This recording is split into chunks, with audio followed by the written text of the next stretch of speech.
Good evening, everybody. It's 9:30 on the East Coast, 6:30 on the West Coast. Time for your, we try to be weekly Calamity Jane live stream. We're That's a back good title. again. I think maybe were we around? Were we here last week? I don't remember. I Yeah, think, yeah, I we think we were. were. Okay, great. So two Yeah, weeks in a row is not bad. yeah. But we're back. We're ready to go. How you doing, James? I'm doing just dandy. Wrapped up the World Cup by watching it over the weekend with family. Mm-hmm. Had a nice weekend myself. How about you on your side? Watched the World Cup Yeah. finale. Was thoroughly unimpressed by it. And finished off Doom the Dark Ages, or at least as much of it as I care to. Started up Spider-Man Miles Morales, Hmm. which is, it's good. I mean, I'm still very early. I've only played it for like an hour. Yeah. So I'm not really even out of the tutorial section, frankly. I haven't even made it back Okay. to Miles's mom's house with the groceries. So, Okay. I'm still very, very early. Um, Cool. but I'm enjoying that, and uh nothing too finished off Clarkson's Farm season 5. Mm-hmm. Mm-hmm. Um yeah, otherwise, just trucking along, keeping on keeping on. Cool. Well, I mean, it sounds like we got some bullet points to kind of talk to tonight as we hang out. Mm-hmm. Yeah. So I guess I'll go into share mode. All right, Um, sounds good. and go from there. Um, Anybody joining us, welcome. This is where Eric and I hang out in the writer's room while we work on Calamity Jane. I do some animation while we talk about pop culture stuff. And sounds like we've got plenty of pop culture stuff to talk about tonight. I think so. But And yeah, anybody tuning in after the fact will definitely get to hear my voice without any hiccups along the way, because I am now doing the checklist to make sure that everything is working as expected. We've only you know been what's doing funny this for though? how many years? And just like recently, I'm like, I should do a checklist. You know what's funny though is I'm glad that we have these hiccups. I Mm. guess I'm going to be gonna have toxic positivity here and say it's great to have these hiccups because it proves that we're not AI.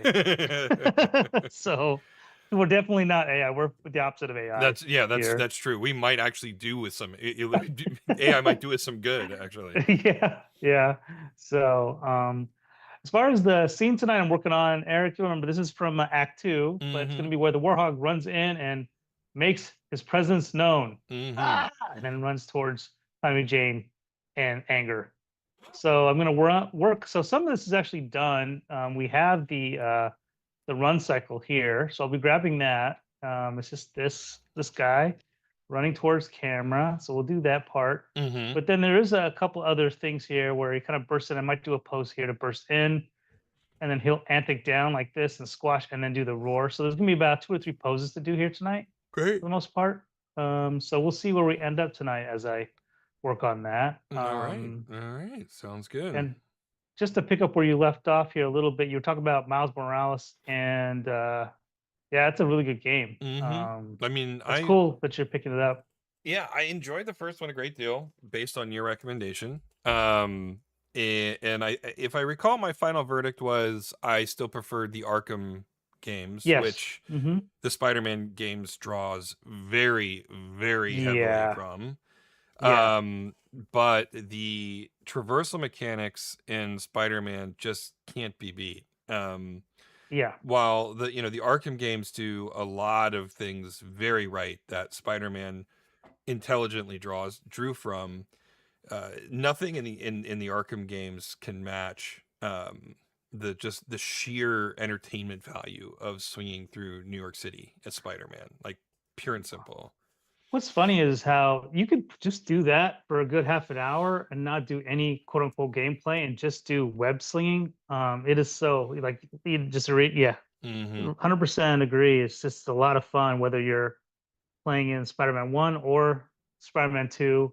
And Spider-Man 3, they give you a little bit more quality of life improvements, pretty much where you're almost like Superman Mm. at certain points, getting wind gusts. I think it's been a while since I played it, but yeah. But either way, though, it is the traversal mechanic in Spider-Man is awesome. It's a really cool. It's one of the best mechanics for a superhero game that I've played. Mm-hmm. Mm-hmm.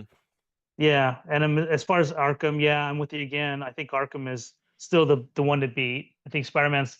It's almost like, what if Batman wore a Spider-Man suit? Mm, That's what a Spider-Man game is, you yeah, know? yeah, yeah, to a certain extent, and it wasn't Yeah, set at night. yeah, hmm, I mean, yeah, Arkham games are always take place over the course of a single night, and there is no real timeline on the Spider-Man games. I believe, if I recall, it even has like a day-night cycle. yeah. Um, but um, but yeah, no, it's good. Like I said, I'm only just under an hour into it. It seems like a pretty robust game. Maybe not as long as the original, but Hmm, yeah. it seems like it's got a pretty good amount of content. It seems like it's a bridge between Spider-Man 1 and 2. Yes, exactly. Yeah, you. It's pretty much just a prepper for Spider-Man 2. I mean, we're early in, but this is not really a spoiler. But I do feel like, I feel like Miles is pretty OP in this game. Mhm. Um, Even in Spider-Man 2, I feel like he's still OP. I mean, in Spider-Man 2, what ends up happening is you do a lot of talent handoffs back and forth between Yeah. Peter and Miles, and they're both equally fun. But out of the two, I'd never really worried about death as much with playing with Miles versus Peter. But they did have enough nuance between the two Spider-Men that it was fun to play both. But yeah, there's never a fear of, I don't know what you're saying. I don't know if you can even set a setting in Spider-Man for easy or whatever. In Miles Morales, yeah, you can change the difficulty level.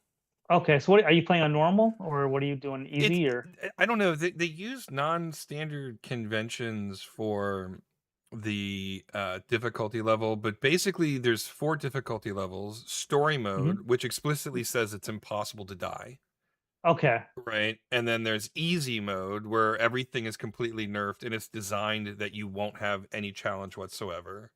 Uh-huh. And then like experienced, and then hard. I don't remember the exact nomenclature. Mhm. So I'm playing it on the what I considered to be the normal difficulty level. I'm not playing it on Mhm. easy. I can always bump it down to easy at any point, I believe. Um, Mhm. but they also like, and I've never seen this before, and I don't know how accurate it is, but below the description of each difficulty level, there's a bar graph showing you like enemy HP, enemy strength, Miles's strength, or something like that. Uh-huh. And the difficulty level I'm playing at, everything is the same bar length, and it's exactly halfway across the chart. So I'm like, okay, I guess that's normal. I don't know. Okay. Anyway, I did my best guess. I mean, um I like to get my heart beating a little bit, but not to the point where I'm redoing fights over and over again, right? Like that's sort of Yeah. the Mhm. balance for me. Yeah. Yeah, that's Um reasonable. so far it's been fine. It seems like it's the right Mhm. difficulty level. So we'll see how it goes. I have no problems taking the difficulty down. So one Um thing that I'm curious, what have you run into Peter Parker yet? I guess at the very beginning it sets it up, right, where Peter says he's got to yeah, leave town or something like that. he's going into Europe with MJ for a while. Okay, so I was curious, like it's been a minute since you played Spider-Man One, but for me, I mean, when I played Spider-Man One, then went to Miles, it was there was at least a good year and a half between playing both, so there was still some resonance with Spider-Man One. Mhm. Did you? I guess at the time when they released Miles, I think is when they started doing this, but they changed the model for Peter in Miles, and obviously going into Spider-Man Yeah, they 2. yeah. Yeah, I was a little bit, I thought the model was great in the first one, and then to have him Um go to the more realistic depiction of the voice actor for Miles and Spider-Man 2, I felt it was like, why? But that's just me. But I think I do feel like it was kind of a divided internet over that. Curious what you thought, if you even noticed that. You probably no, you, I mean, okay, yes, I noticed it because I remember hearing about the controversy, but yeah. I honestly didn't remember what the model looked like. Okay. I Yeah. did and this is bearing out. I'm like googling it right now. Hmm. Um, I did go in the last cutscene, when before Peter tells Miles that he's off to Europe. I Hmm. did have the thought, like, wow, he looks way younger than I remember him supposed to being So there was in something the that was kind of, storyline. So something was yeah. itching, And then Yeah. now that I'm looking at the visuals, yeah, I mean, like the change in look is really drastic. I mean, like Yeah. just Yeah. not Yeah. subtle at all. They basically went back to the drawing board with him. Hmm. Yeah. And definitely DH'd him, in my opinion. Hmm. Hmm. I mean, I don't really care that much. Yeah. Again, I Yeah. mean, it had been so long, I didn't really have that much of a memory of what he looked like from the first game. But yeah, it Hmm. there clearly was something itching the back of my brain because I'm watching this cutscene going, he looks younger than I remember. Yeah. Yeah. I mean, with all that said, though, it didn't affect gameplay or anything for me, or it was slightly immersion breaking. If we go back to what we were talking about last week with Andor, Mm-hmm. slightly, but not enough. I guess I forgive it more because it's a video game. Mm-hmm. Um, but either way, though, the voice acting in the Spider-Man games are great. I think they're really talented. I'm either it's so I'm at the end of the day, it didn't really affect Yeah. too much. I was a little And bit also this is yeah, go ahead. Oh yeah. and it's Miles' game, so he's the Yeah, one that's in yeah. it. So yeah. I uh I am I don't know. Maybe I'm wrong. Again, I'm only an hour in, but I don't think I am. I am kind of tired of evil corporate CEOs are evil trope. Uh Um, huh.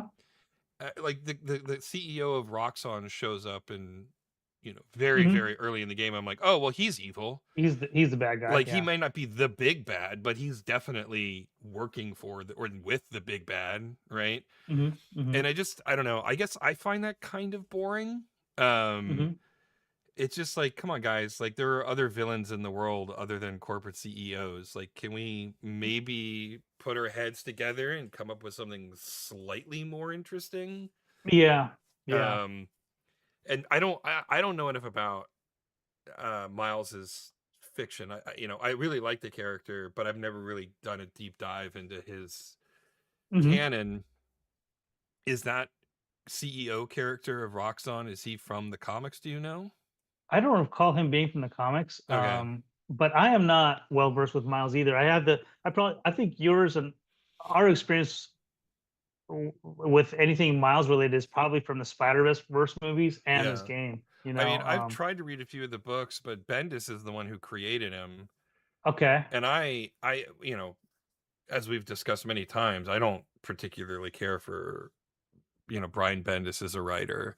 I think he monologues too long. I Uh, think he thinks his ideas are far too clever, but then he will create like interesting characters, but then can't write them well.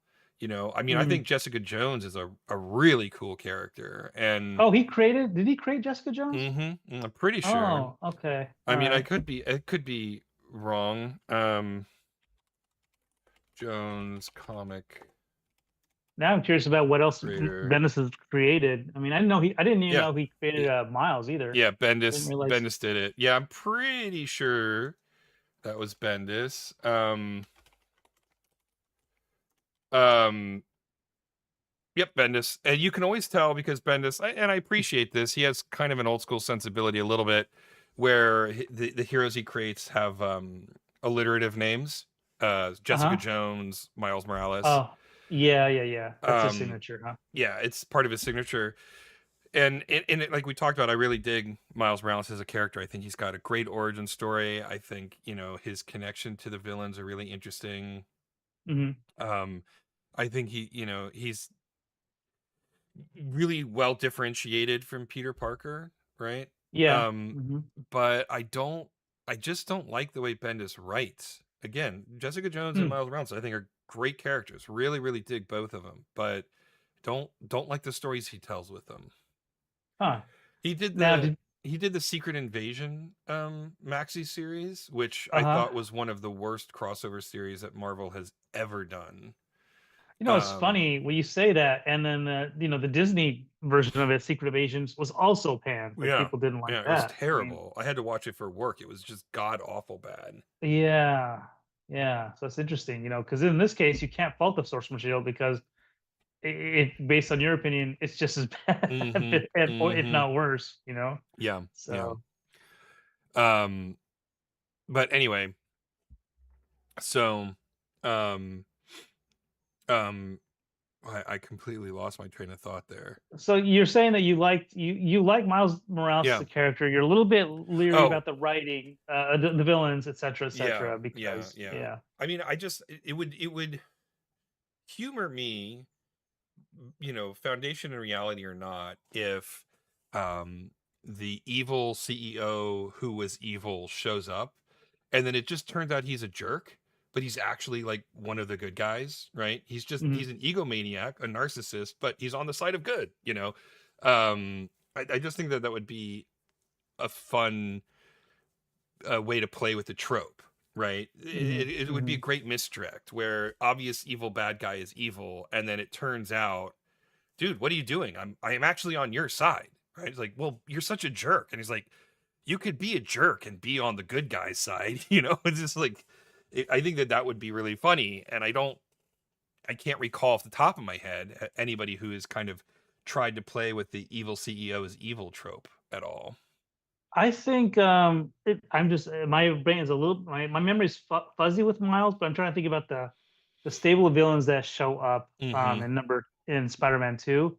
So if I recall, Spider-Man in Miles Morales, it does the story does evolve a little bit more to Mm-hmm. where maybe that maybe your concern will be alleviated a little bit. I Okay. think Okay, I don't good. want trying to avoid spoilers Yeah, here. yeah, That yeah, way, yeah, yeah. um, Well, like I said, I so want to be there's wrong about it, but yeah, you're yeah. not. I don't think you're wrong though. I think there is that corporate CEO through line. I think that's Mm, in there, but there's more to this. There's more to the game. That's what I think makes the game pretty strong. Is for how short it is of a game. They cover a lot of ground and story, I believe, in this one to set up number two. mm-hmm. Number two is out of all three of them. If you look at story wise, I feel like number two is the weakest one. Hmm.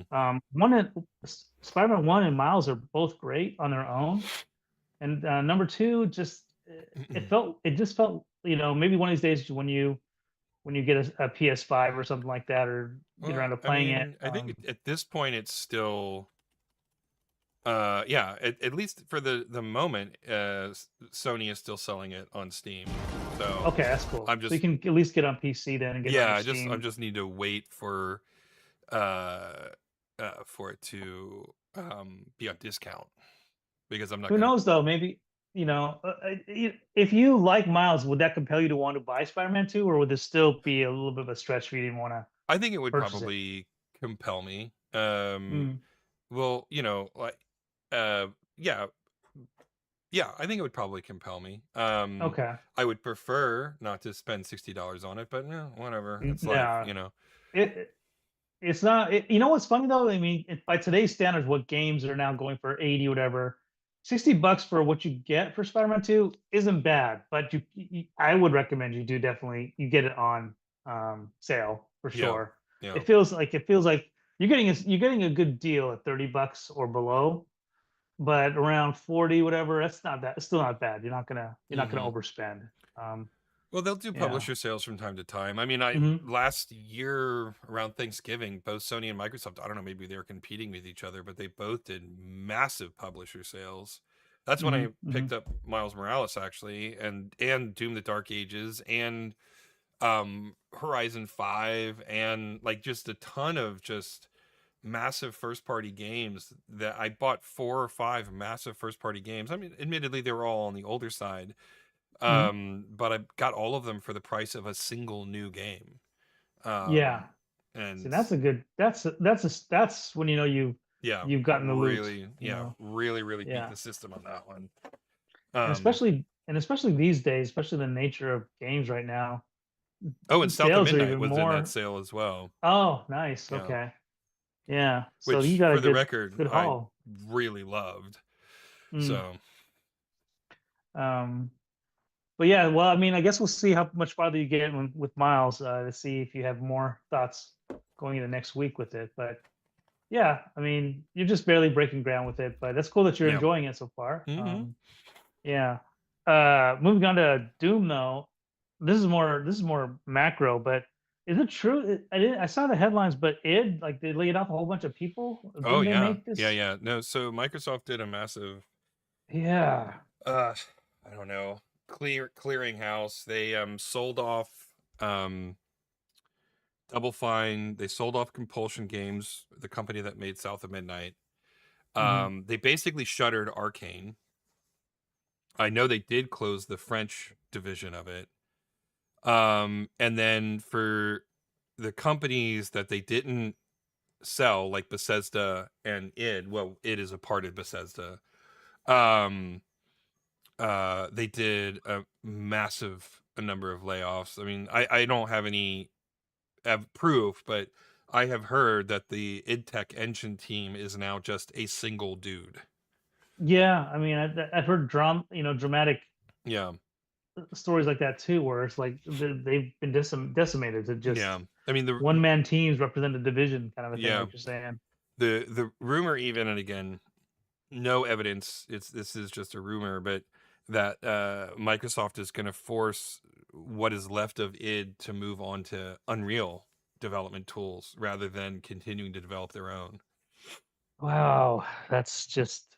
But why? I mean, I they mean, already id have Tech already the. works really well. Yeah, I mean, and yeah. they've So why would proven it you? works on the Switch, Switch One, for God's sake, um, because they released the Doom 2016 came out on the Switch and still was like a considered kind of a miracle port. And now is maybe I'm wrong on this, Dev, but is John Carmack still part of this team, or did he move on? No, John Carmack left id years ago, Okay. back when Oculus was still an independent That's what it startup. was. That's what he got. He got seduced by Hmm. the Oculus tech. That's right. Yeah, and I thought back at the time, like, but why, dude? Stick with where your legends lie, and Carmack is an inventor. yeah, yeah, yeah, He's not really a game dev. yeah, He yeah, he was a yeah, game dev in as much as it allowed him to invent a bunch of different uh, graphic techniques, right? yeah, But I feel like the days of really reinventing the wheel visually are kind of over. There's algorithms being discovered or developed that make graphics look slightly more pretty, but yeah. no one is inventing the first person shooter again at this point. No one is inventing, you know, texture passes at this point, right? And I I think that uh I think he saw VR as the next great the next frontier he thing. wanted Mhm. to pursue. Yeah. The thing I remember though, see, this is where I don't know if I see what you're saying, but I do recall these stories where Carmack would be looking at the video cards and he'd be working with the hardware to get to optimize his Doom games or his Quake games, whatever. Like, Hmm. felt like that kind of brain was kind of, once he left and he wasn't interacting with that type of hardware anymore, and he got seduced by Oculus. Like, I felt like we lost a big genius kind of guy that could still have maybe pushed stuff even today. I know that I don't it felt know. like it was streamlined, and Platone will never know. But Yeah. there was always to me that potential that this genius guy. I totally get what you mean by the inventor, but that's the whole thing is he was surrounded with hardware where he could continually invent and continually improve and continually optimize stuff. And who knows where we'd be today if he was still at id I doing stuff mean, instead of wasting his time at Oculus. And yeah. I I I don't think know, he but that's was just me. yeah, I mean, I think he was also getting bored of traditional game development. Sure, yeah, So I don't know that his I mean, I obviously can't speak for him. I'm just speculating, but yeah, yeah, I sure. I feel like he was ready to move on to something else, Hmm. right? And I Hmm. think Oculus was something that enticed him, and ultimately he decided that that's sort of the direction he wanted to go. And with all that said, there's plenty of people that stayed behind Hmm. that now I don't know if they're losing that experience to the wind now with all these Oh yeah, they laid restructuring. off a few like 25-year vets from it. Yeah, Yeah. yeah, it's just sad. Hmm. Hmm. What's funny is when Asha, I guess, is the CEO of Xbox. When she first kind of came on, she was saying the right things through social media and stuff like that. I thought there might have been some potential, but the latest actions, and maybe it's out of her hands, and she has to kind of listen to Satya, I guess, to trim the fat, whatever they want to call it. I mean, Hmm. but it feels like all those that goodwill that she had is already being quickly spent already with the layoff after layoff and handing off things left and right. Like I think Bethesda was forced to give up one of the games, Oblivion to some other studio, right? I mean, that's just weird and Yeah, they unnatural. yeah, they did. They did cancel or redirect a project that they were working on, telling them that their only focus moving forward was going to be Fallout and Elder Scrolls. Yeah, yeah. It's just So, yeah, I mean, it is what it is. I do think it's hilarious. We've, you know, used a lot of breath to talk about Nintendo and their new villain yeah. arc, and then Sony and Microsoft within weeks Two of weeks each said other. hold my Yeah, beer. right, exactly. And now Nintendo is like sitting pretty again, just because they haven't discontinued physical media and laid off. In fact, they just gave their entire Yeah, internal staff a raise in the last yeah, quarter. Um, so yeah, it yeah. It's pretty funny. Yeah. is Um, it is an interesting world to live in. Yeah, it's funny because I still consider all the big console makers to me, they're all villains for sure. Oh yeah, But I because mean, of how much more villainous Sony and Xbox have been, it's pushed Nintendo from being completely villainous to more of a gray, chaotic, neutral villain right, side of things. right. It's just funny. It's still villainous, but yeah, out of the three, yeah. I mean, if you want physical media, I think that's the way to go. I mean, at this point, you're still being stuck with those game key cards. I think from time to time, but Hmm. hopefully Nintendo listens to the fans and provides some physical media for some of the more special games. If you don't have internet, you can still Yeah, play them. That kind my, of thing. We'll my see. my understanding is these key cards are a cost saving measure right Hmm. now. As far as I'm aware, maybe they have changed this, but as of a few months ago, the only size card that you could get was 64 gigabytes. Like that was Uh it. huh. And so like games that were only using half of that space, it doesn't make sense to spend the extra money on an actual game card with the data on it, because you're not using half of that memory that you can't choose to use or not, right? Hmm. And on the other spectrum, because it's only 64 gigs, games that are larger than 64 gigs can't Hmm. do a physical copy because um um because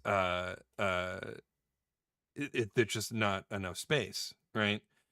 um and it's a weird own goal, because in the Switch days they had a ton of different size um Hmm. cards that you could use, right? I mean, they had like 1 gig cards, they had 64 gig cards, they had like 128 gig cards, I think. Yeah. Um, so it's I don't I've got to believe that it has to do with manufacturing costs is the reason why they're taking this shortcut. Um, but it's still sort of weird to me that they have created a problem that didn't exist before. Yeah. Yeah, and I wonder. I mean, I don't know if it's directly affected by the whole AI memory crunch thing too. I don't know if that's has anything to do with these physical media things. I mean, I'm not sure. But that always is the scapegoat of blaming AI for tons of expenditure stuff. But I think it's all Sure. RAM on their side on video cards. I don't know if it's actual storage, but I don't know. Maybe getting too nuanced with it. Yeah, I don't Um, I don't know enough about what technology exactly is being eaten up by, mm, because the price of all technology seems to yeah. be going up regardless of if it's Hmm. memory or graphics cards or what. Everything and it's always AI and data centers is this thing that Yeah, it's the everybody big keeps using. specter. Yeah. It's almost like, man, I caught a cold, damn these data centers. It's like I don't it's Yeah, we went from COVID to AI. I think yeah, that's our next yeah, plague or something. yeah, so I don't know. Yeah, yeah. The other thing I was going to ask you about, well, it opened this weekend, so I don't know if you had time to see it, but Odyssey opened this weekend. I still haven't had a chance to see it, but I everybody I've talked to seems to like it. I haven't seen it because Christopher Nolan is I if as if I was looking for more reasons to not like him as a filmmaker. Um, I mean, I'm gonna go see it, but Yeah. we're gonna go to the true 70 millimeter showing, just because that's actually the cinematography that he intends for the movie. Like Okay. if you watch it on standard widescreen, all he's Uh-huh. done is like done a reverse letterbox, or a reverse pan scan. He's chopped off the top and the bottom of the frame without any sort of respect for the composition of the shot. And so, like, I've seen sequences where like entire characters' heads are cut off from the top of the frame, What? because because he didn't, like, when he was doing, or whoever was responsible for this was doing the conversion from the 4:3 aspect. I mean, it's not technically 4:3, but it looks basically like 4:3 aspect ratio of IMAX cameras to the 235:1 aspect ratio of widescreen. um uh uh they didn't make any attempt to, like, on a shot by Is shot basis, compose the frame to look the best. He Wait literally a just sec. chopped the bottom and top off the frame. That's it. What? Okay, help me understand this. I mean, so if I want to go see it in IMAX, I'm wasting my time. Is what you're saying? No, you only should go see it in the Oh, okay. full 70 millimeter IMAX experience. That's the only way to actually see the movie as intended. Okay, so here's one thing though that I was kind of confused about. There's 70 millimeter, then there's IMAX. Are they not this? They're not the same, or are they the same thing? If I go see an IMAX, I'm guaranteed, or No. do I need to see IMAX and 70 millimeter together, put Yes. together? So this is Oh, this is the thing that's confusing, and it's confused everything. They have The IMAX brand has now allowed larger than normal camera film man. screens to be considered IMAX. But any screen that has a widescreen format is not a true IMAX screen. A true IMAX screen is basically square. It's basically a 4:3 aspect ratio. Okay. And so I've seen several people who have done like composites of, here is the movie as intended, its aspect ratio in 70 millimeter IMAX. Here is the movie how it looks like on an IMAX screen, right? Which is just an extra large widescreen screen. Ah, And then here's what it looks like on just a standard 235:1 screen, right? And like, of the, if you're going to if you're gonna watch it and not make the effort to go see the 70 millimeter cut, then finding an IMAX certified screen is your next best bet, because again, all he did was just chop off the top and bottom of the frame with absolutely zero respect to the cinematography, um or the millions upon millions of people who can't see the movie in the 70 millimeter IMAX format, because there's only like 40 of these screens in the world or something like that. yeah, geez, what a pain in the what a pain. Yeah. Um, So, I mean, I'm going to go see it. I'm fortunate that, we do have a true 70 millimeter screen. Um, uh, uh, about 45 minutes from where we live in the Mall of Georgia. But, I'm seeing it more because it's like Oppenheimer. It's become this cultural thing that everybody's yeah, talking sure. about, and I sort of need to see it for that reason. Yeah.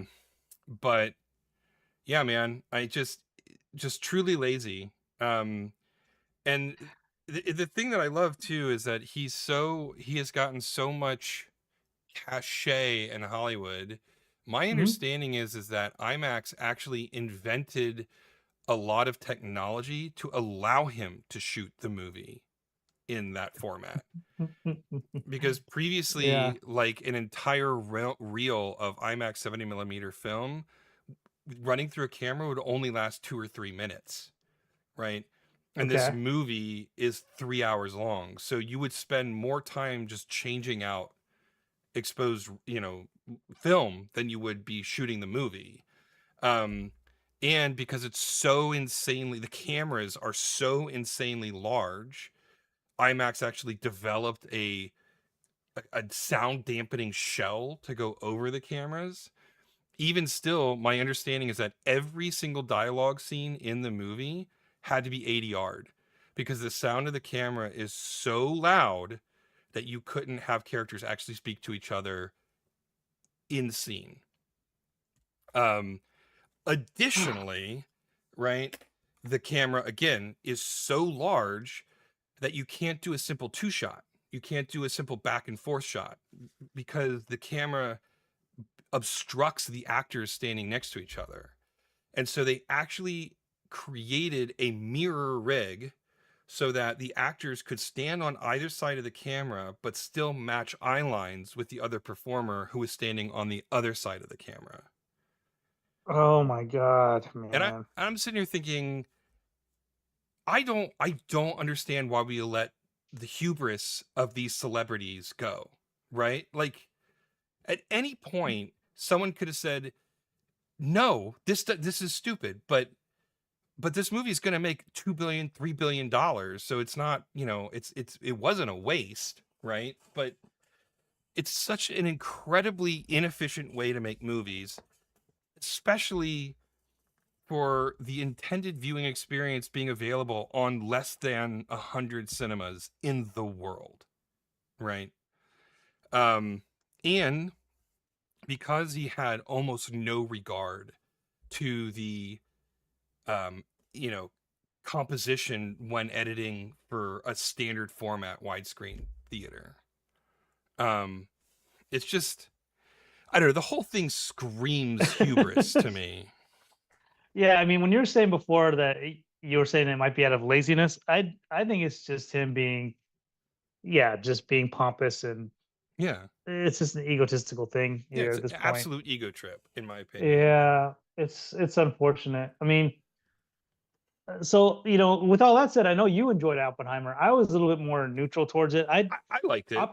Yeah. It's not a So movie I would for ever watch again, but I liked it. Okay. yeah, I see. I can't. I don't know if I can sit through it again. I just didn't No, like the. never. Yeah, and again, I like Killian Murphy. I think he's a great actor. He's fun to watch in anything he does. But to me, the score, the music, especially in a IMAX theater, I think we saw it in IMAX. Amit and I. It was just, I just couldn't get into it. I found it too distracting from the picture. This is all Hmm. subjective. I mean, again, Oppenheimer. I was in the minority here. A lot of people, like yourself included, really liked the movie. It was really popular that year. Probably got Best Picture. I don't even recall. I don't But remember. at this point, though, after watching, I'm going, I don't know about.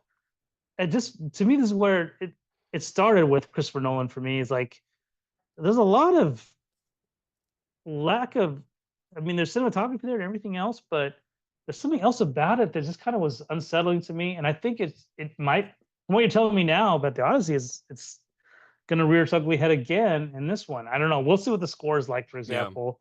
But I am just looking Well, forward to the storytelling and stuff. But yeah. Dunkirk Yeah, I mean, I and like Dunkirk. um, I yeah, like see, Dunkirk a great so deal. Yeah.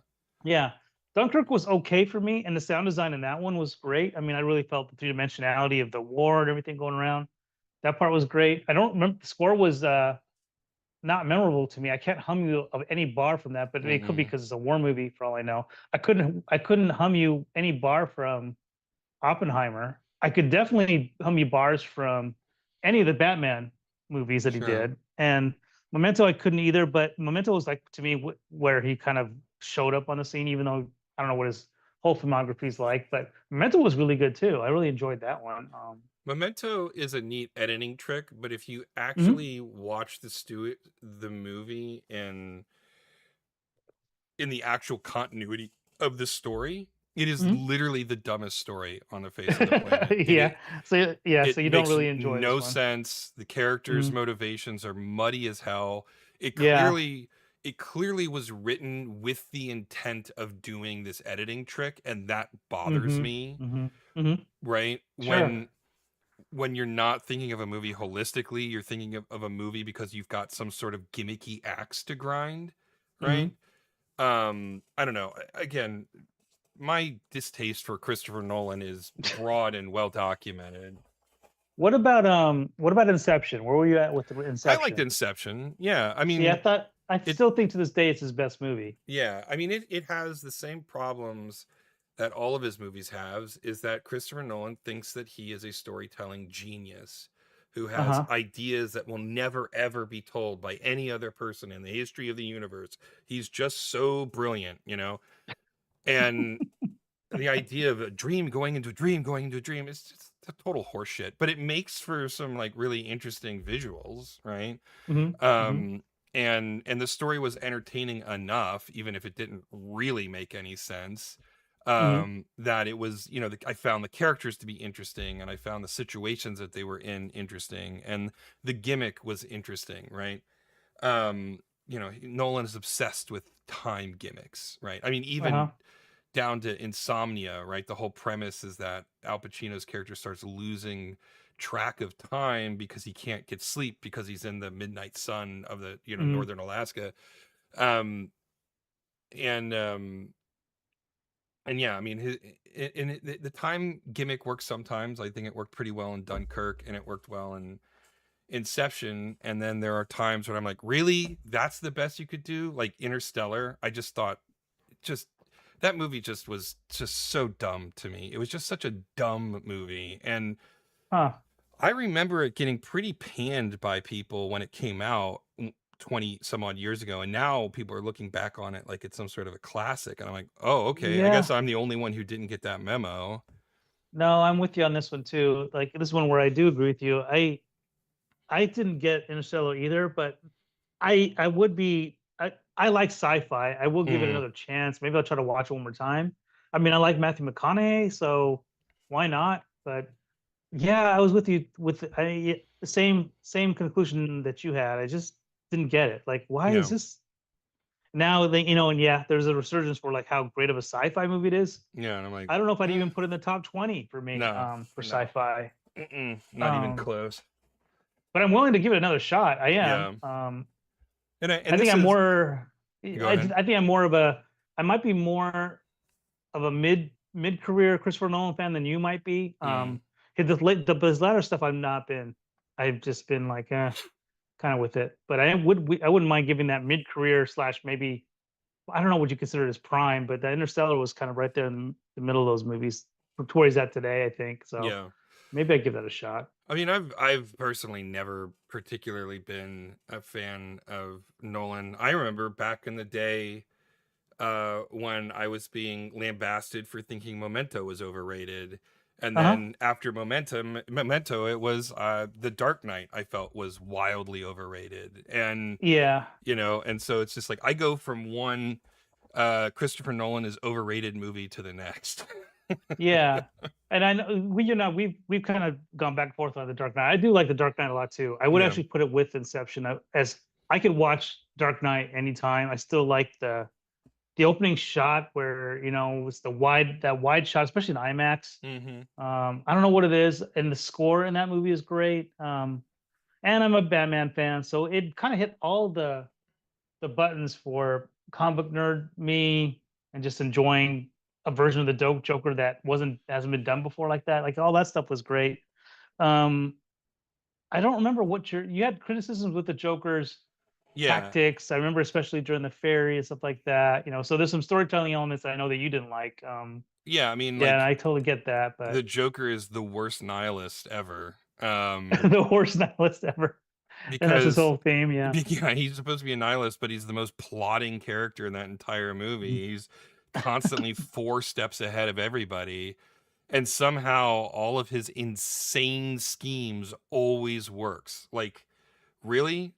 Sewing a cell phone detonator into a guy's chest, hoping that it will not be discovered and that someone is going to be around to hear it ringing at exactly the right time to blow things. Really? Like, See, this was see, your plan? Really? See, this is where it's funny, Eric, because I think you and I swap. I swear we swap souls for a minute because here's Yeah. where the immersion breaks for you, but I'm totally fine with it. Like, and Yeah. here I am, Yeah. like ripping on Andor for something else, like last week, right? But so to me, like that's classic Joker. Everything works until it doesn't, and then the Batman gets him. That's always what happens. Like He gets away with all this terrible atrocities over and over and over again.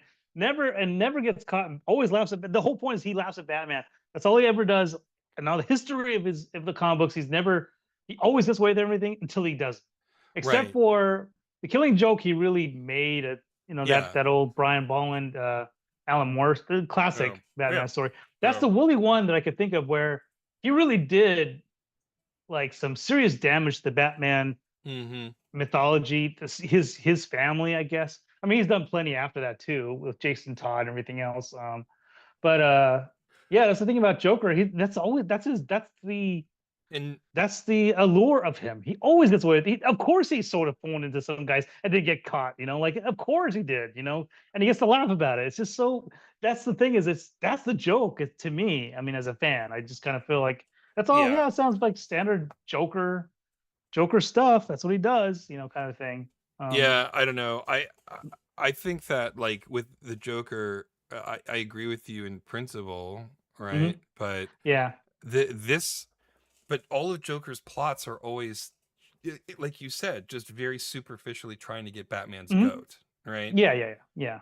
But Yeah. they're all very short term, they're all very immediate, they're all Mhm. truly chaotic, right? Yeah. Yeah. And this was like a months long plotted, premeditated, planned thing with some sort of like grand gesture about destroying Harvey Dent and turning him into a villain that Yeah. Sure. anything that went wrong along the way, his end game would have been completely destroyed, right? And it's just like the number of variables, the number of things that had to go just right in the moment they just went just right with all of the variables aligning up perfectly, it was just too much for me.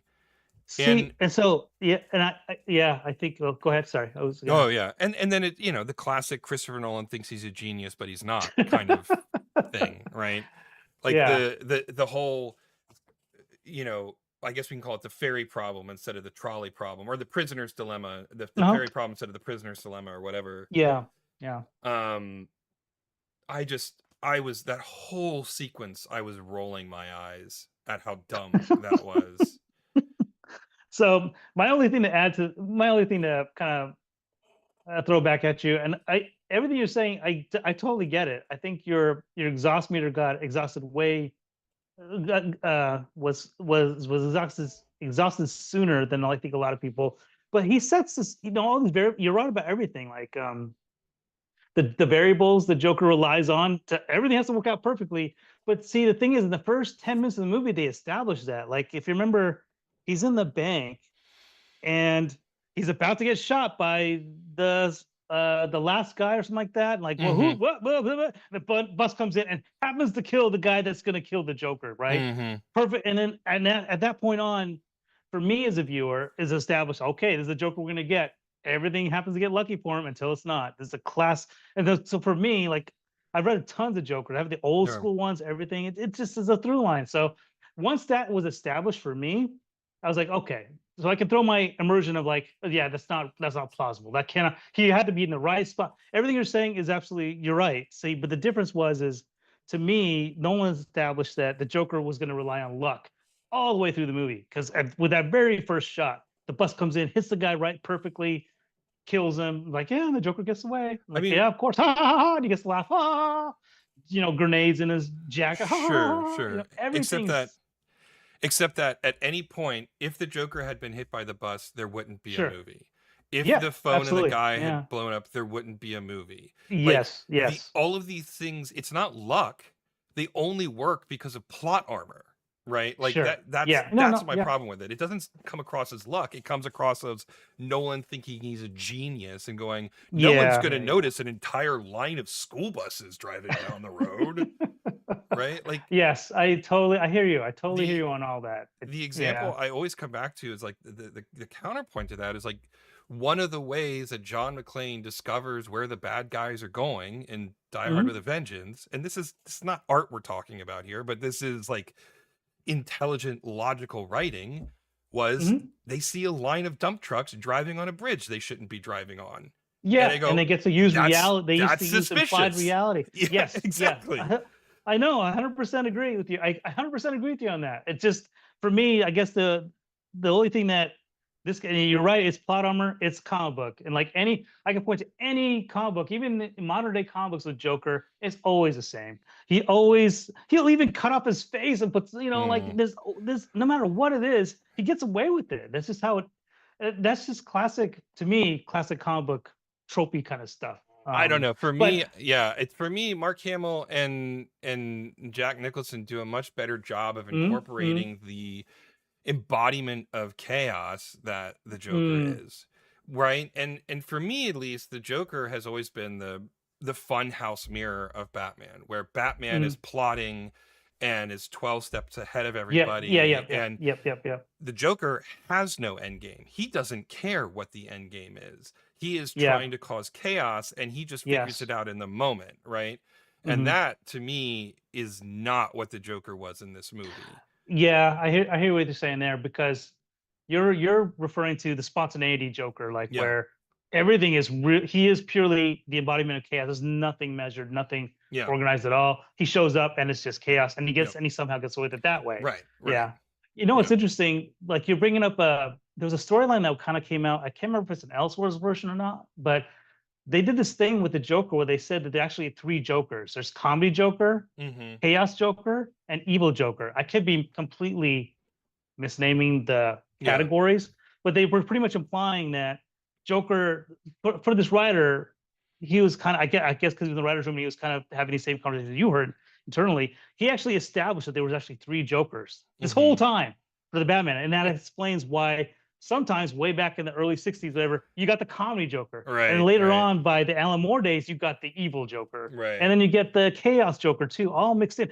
There's three of them. They've been running on this whole time and under Batman's nose, and he didn't even know about it, kind of a thing. I thought it was kind of funny. It was kind of interesting That because is kind of fun. Yeah. yeah, so a writer did solve this issue for you in Yeah. particular. Sure. Sure. Yeah, But yeah. anyway, But I mean, anyways, but that's yeah, we're going on a Dark Knight, but we're still, oh yeah, there's still but plenty so of yeah. and this is the other thing, and this is a me thing. This isn't a Christopher Nolan thing. This isn't a the performers I'm going to mention thing. But how it's just the way some people talk or the way they act, you just don't like them, right? You can't Sure. put your finger on it, right? And these people have done nothing wrong. So is Um, this like your Christopher Bale moment, yeah, or like where you Christian don't Bale and Anne with Hathaway. Christopher? Yeah, Those are Christian Bale. my Yeah. two of my least favorite actors in all of working cinema right now. Have been for years and years and years. I do not like either one of them. It's not like I can't point to any specific thing with Anne Hathaway. I just don't find her compelling.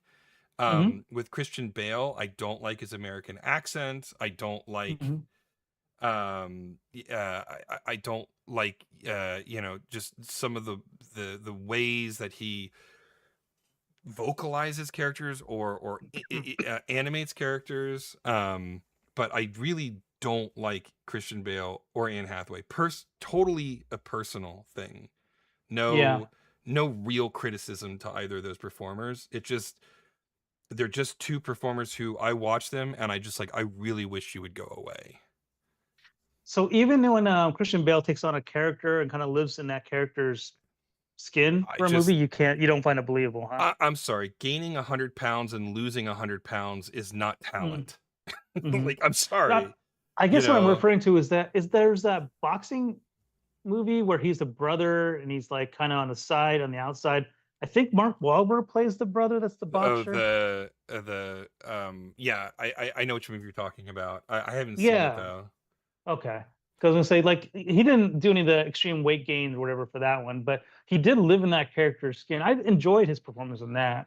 I so this is No, yeah. you know Christian Bale also is a self-avowed method actor, and I Uh-huh. fucking hate method actors just for the same So reason Daniel I Day-Lewis, right? hate Daniel Day-Lewis. Like one of my favorite Oh, quotes, and I'm paraphrasing. One of my favorite yeah. quotes is from Anthony Hopkins. They were asking about, because Anthony Hopkins famously is not a fan of Daniel Day-Lewis, Oh, and I didn't know that. That's yeah, funny. and they asked him like, why is it? He's like, method acting is such bullshit, dude. It's a job. if you can't go on set and do your job and come off set and be a decent human being, then you are bad at your job. And I'm like, yes, thank you, Anthony Finally, Hopkins. somebody that's yeah. Yeah, I get that too. Yeah, that's there's a pretentiousness there. That yeah, they could be construed from how Daniel Day-Lewis does these method acting things. Yeah, for sure. But it is Christian Bale a method actor like that? Where yeah, I've heard that. Like he gets okay, really method in everything he does, okay, and maybe method isn't the right word, but he can't disassociate himself with what's going on, or like okay. he like if he's playing a hard-nosed character, he's a hard-nosed to everybody through the entirety of the shoot, and Uh, he's just like very intense, any intense character, he's always like super intense for the entire shoot, and everybody's afraid of him, and he oh yells yeah, at yeah, PAs who accidentally walk through a shot, god yeah, forbid, yeah. His eye line or something, and they yeah, get yeah, all yeah yeah, get all and butthurt. I just don't get it because he sounds the same in every movie to me. His mannerisms are the same in every movie to me. Mm, Um, like it, even in like the what was that Dick Cheney, horrible Cheney movie? I don't even yeah, remember what it was. yeah. Like he was wearing, Vice or yeah, Vice. He was wearing like 30 pounds of makeup, and I'm like, yep, that's Christian Bale. Like everything about him is like, You didn't I get don't fooled, huh? believe anything that you do. So what is all of this Yeah, method acting going towards, dude? yeah. So I So, mean, for you, I mean, especially the Batman movies, then you oh yeah. that's you got the combination of the Oh yeah. pretentiousness Hmm. times two with Nolan and Bale for Yeah. I you. mean, I Yeah. laughed. I laughed hysterically through the entirety of The Dark Knight Rises. One of the worst Wow, movies I've ever seen in my life. It's just so man, dumb. Every moment of man. that movie was just dumb. Oh gosh, man, Like you're killing me. I no. love it. Well, yeah, I can say I love the Dark Knight. I thought it was fun. I thought it was great. Again, dude, this is one of those things where, yeah, I mean, you're definitely. I'm sure you're not. I'm sure you get panned at dinner Oh yeah. conversations over this all the Oh yeah. time. This happened like 2 weekends ago. We were having Yeah, some yeah. friends and I I were. get it. I I do get mean, it. I I just mean, I just hope someone can explain to back surgeons that the only thing you need to do to cure a broken back is pull on his legs a little bit. are you talking about in Batman 3, whatever? Yeah, and The Dark Knight Yeah, Rises when they where he's fix in the yeah, pit yeah. and he like, pulls his legs. Yeah.